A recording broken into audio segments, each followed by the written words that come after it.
Hi అండి. ఈరోజు పిల్లలకి పెద్దలకి ఆరోగ్యాన్ని ఇచ్చే సజ్జల లడ్డు చేసుకుందాం. దీనికి ముందు రోజు ఒక కప్పు సజ్జల్ని తీసుకొని 2 గంటల పాటు నానబెట్టి ఫ్యాన్ కింద బాగా ఆరబెట్టుకోవాలి.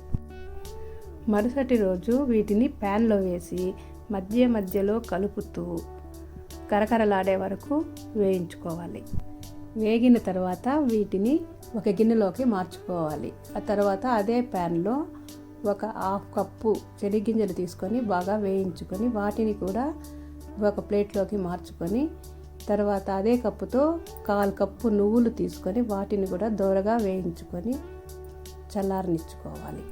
తర్వాత మనకి ఇష్టమైతే కావలసిన వారు కొద్దిగా డ్రై ఫ్రూట్స్ వేసి వేయించుకోవచ్చు.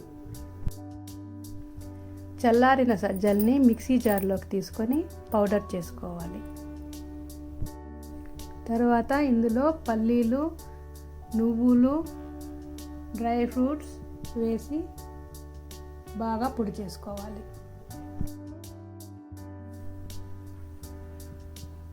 తర్వాత ఇందులో కొబ్బరి పొడి లేదా ఎండు కొబ్బరి కొద్దిగా, బెల్లం 1 కప్పు, యాలకుల పొడి వేసి బాగా పౌడర్ చేసుకోవాలి.